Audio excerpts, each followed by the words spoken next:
Hola, buenas tardes, ¿cómo están? Bienvenidos a mi canal. Esta semana les traigo un video muy especial para mí y espero que ustedes lo consideren de la misma manera porque les quiero presentar mi nueva traducción. ¿De qué se trata? De El Manyoshu, la primera antología de poesía japonesa. Ya hemos hablado anteriormente de El Manyoshu, así que pueden ver la introducción a esta antología acá en el link y también la voy a poner en la descripción del video, así como cualquier otro video relacionado con ella que les pueda parecer interesante en caso que quieran profundizar. Hoy día me quiero centrar en esta traducción que fue publicada en Chile por Editorial Noctámbula ahora a fines de mayo, así que acaba de salir. De hecho, recién empezó a llegar a librerías acá en Chile, y por supuesto, si es que hay cualquier link disponible para ser comprada desde el extranjero, también lo pondré en la descripción del video. Es una edición muy linda. Como pueden ver, la portada es preciosa, es una edición gordita. Y también les quiero llamar la atención hacia la portada interior, así como la guarda en la cual continúa la imagen de la portada. Así que la presentación también es muy bella. Les voy a comentar, la imagen es una paulonias y crisantemos del artista Sakai Hoitsu. De ahí es que se toma la portada de esta edición. Es por supuesto una edición bilingüe, como todas las ediciones en las que yo trabajo, y está traducida directamente del japonés. Si bien les dije que no vamos a profundizar acá en el Manyoshu porque el objetivo de este video es presentarles esta traducción, sí vamos a entregar algunos datos, obviamente, para poder conversar del trabajo que se hizo. El Manyoshu es la primera antología de poesía autóctona japonesa. ¿A qué nos referimos con eso? Cuando Japón deja de seguir el marco referencial para componer poesía chino, o sea, deja de imitar la forma de componer poesía que se hacía en China y comienza a adoptar y a generar una forma propia. Esos primeros poemas están compilados en esta edición. El compilador general es Otomo no Yakamochi, también por supuesto es el autor de muchos de los poemas, y él lo que hace es que a través de sus viajes, en los cuales él era asignado como administrador provincial, como gobernador de diversas regiones de Japón, él iba coleccionando poemas, pero no solo poemas, sino también pequeñas antologías, incluso canciones folclóricas que después eran adaptadas a un formato poético, y todo eso él lo fue integrando a través de muchos años en esta, la cual sería esta primera compilación de poesía japonesa.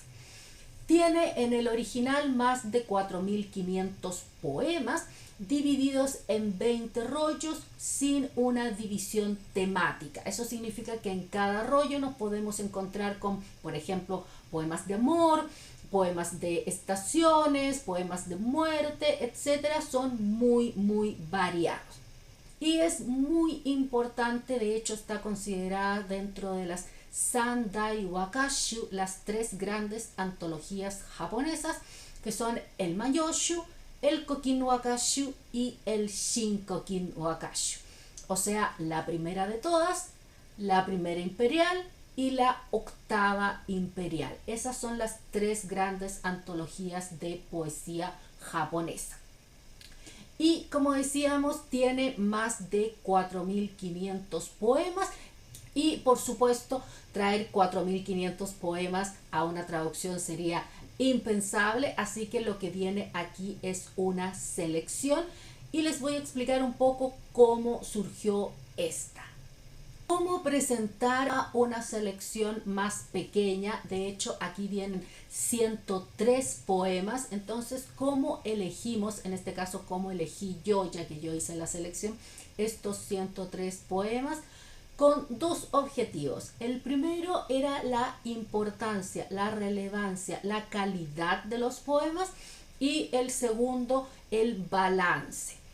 ¿Cómo me aseguro de estas dos cosas? Bueno, el balance, porque traté de que hubiera una cantidad más o menos unificada de poemas por rollo, y por eso que tenemos este número final de 103. O sea, hay por lo menos 5 poemas de cada uno de los 20 rollos, para que no hubiera una sobre representación de ninguno de ellos. En cuanto a la calidad, yo trabajo con ediciones japonesas. Esta es una traducción directa del japonés al español, y en estas ediciones japonesas también lo que se presenta habitualmente es una selección. Y si uno empieza a comparar las distintas ediciones, por ejemplo, de Kadokawa, de Iwanami, etcétera, de muchas editoriales, uno empieza a encontrar que se van repitiendo poemas. Y es porque estos poemas tienen ciertas características de representatividad, de calidad, de perdurancia en la mente y el imaginario colectivo japonés, que han hecho que perduren hasta nuestros días, que se estudien, que se analicen, que se reciten, que se citen, etcétera. Y de ese corpus fue que yo tomé estos 103 poemas, pero no en su totalidad, porque ahí también hubo un tema personal. Hubieron ciertas circunstancias en las cuales yo elegí incorporar un poema que tal vez no es tan famoso en las publicaciones japonesas, pero que servía para complementar el resto de la antología. Por ejemplo, en el rollo 18 hay una serie de poemas que podríamos decir que cuentan una historia. Y en las selecciones japonesas no salía el último poema, el que cerraba esta historia. Y yo dije, ok, no puedo presentar todo este melodrama sin su resolución. Por lo tanto, incluí ese poema final. Así que también hubo un cuidado en eso. Así que son poemas que tienen una calidad muy grande, que han sido alabados a través de más de un milenio. Pensemos que el Manyoshu fue compilado en el año 759, así que es prácticamente un milenio y 3 siglos que lleva existiendo esta antología. Y desde el punto de vista de los temas, nos vamos a encontrar con poemas románticos, con poemas de estaciones, con poemas de muerte, de viajes, de celebración. O sea, la temática es muy amplia y podemos encontrar distintos aspectos de la vida representados en esta antología. Porque otra cosa interesante, si la comparamos con las antologías que van a aparecer después en Japón, es que esta siempre se le llama la más democrática de todas. ¿Por qué? Porque, como les dije, Yakamochi lo que hace es viajar por Japón, por el Japón de la época, este Japón que estaba recién formándose, y tomar todos los poemas que encontró e incorporarlos en la antología. Y por lo tanto tenemos poemas de emperadores, de emperatrices, de gente noble, aristocrática, pero también tenemos de oficiales de gobierno, de monjes, de campesinos, etc. Entonces es una antología que, a diferencia de las posteriores que se van a centrar habitualmente en las élites, aquí nos encontramos con poemas de todo tipo de personas, y eso significa que podemos imaginarnos, podemos visualizar un Japón y la vida en esa época mucho más precisa, mucho más exacta. Así que es una suerte de viaje en el tiempo muy interesante.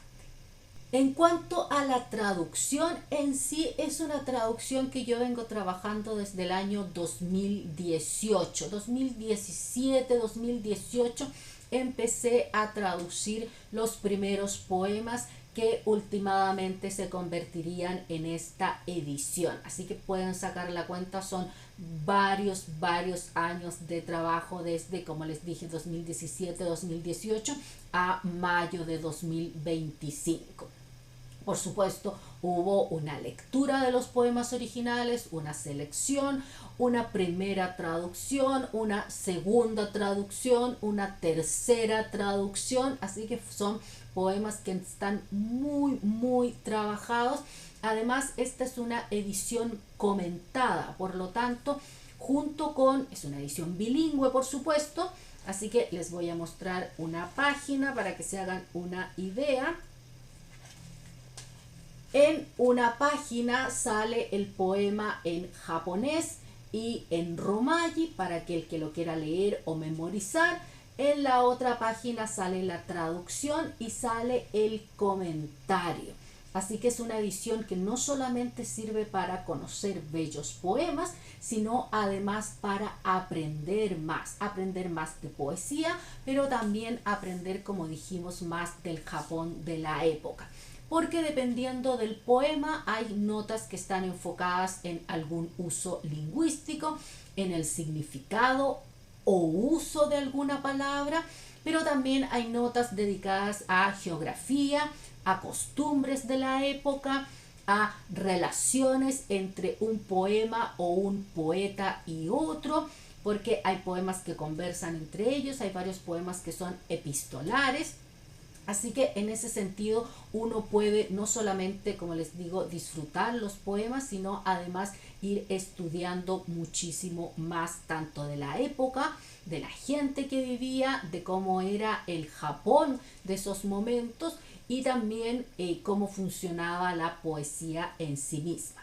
Al final viene una serie de mini biografías de cada uno de los poetas incluidos en esta antología. También vienen un par de notas históricas sobre los poemas que no están asociados con un autor en particular, pero que conforman un grupo. Hablamos, por ejemplo, de los Sakimori no Uta o los Azuma Uta, también eso viene incorporado.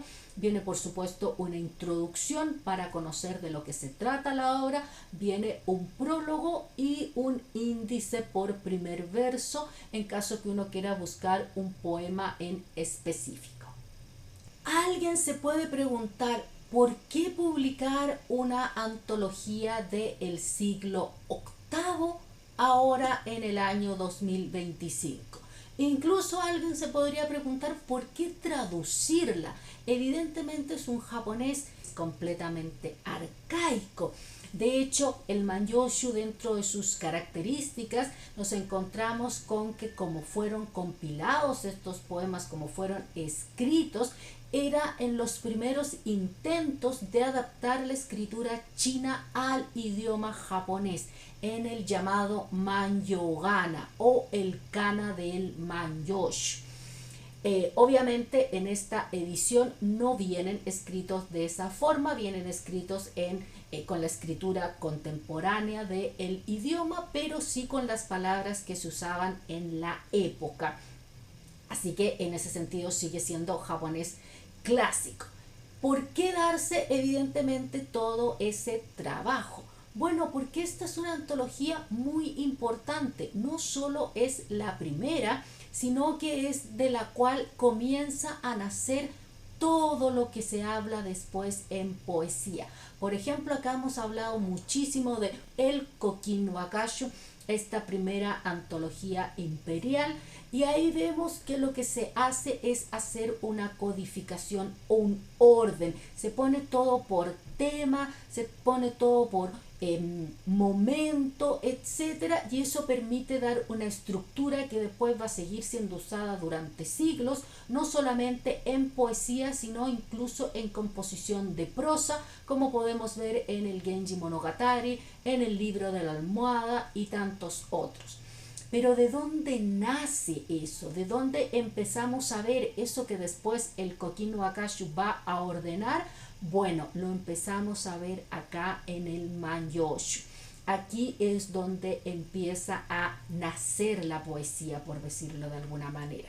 De hecho, en el mismo prefacio del Koki no Wakashu, Tsurayuki menciona al Manyoshu como esta antología mítica, esta antología que está en el panteón de el Olimpo poético, por decirlo de alguna manera.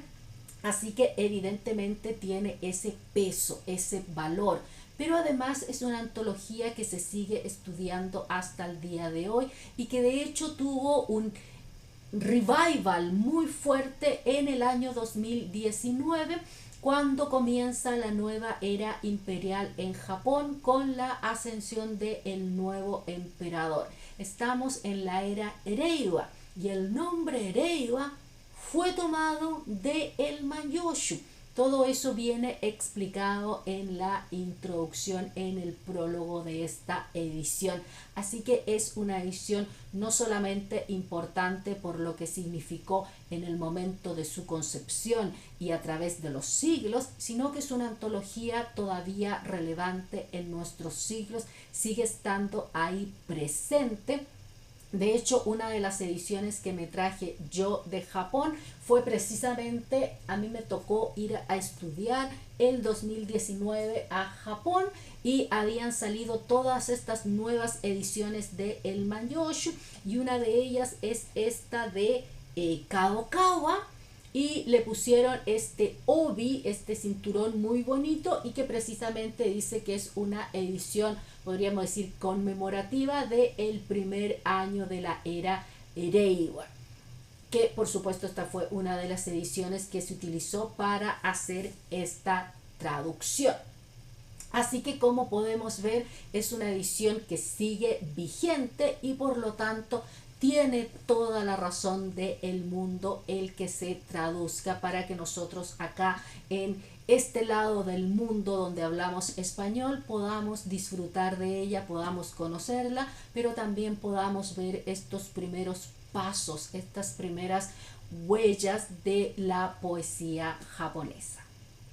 Bueno, espero les haya gustado este video. Si tienen cualquier duda, cualquier pregunta, déjenmela en los comentarios. Por supuesto, compartan este video con todo el mundo para que todos sepan de que por fin hay una nueva edición, una nueva traducción de El Manyoshu al español, porque es de donde todos los demás poetas y antologías beben, se inspiran y toman. Los inicios de la poesía japonesa están aquí. Bueno, les deseo a todos que tengan una preciosa semana y como siempre nos vemos el próximo martes con nuevo contenido. Que estén muy bien. Bye bye.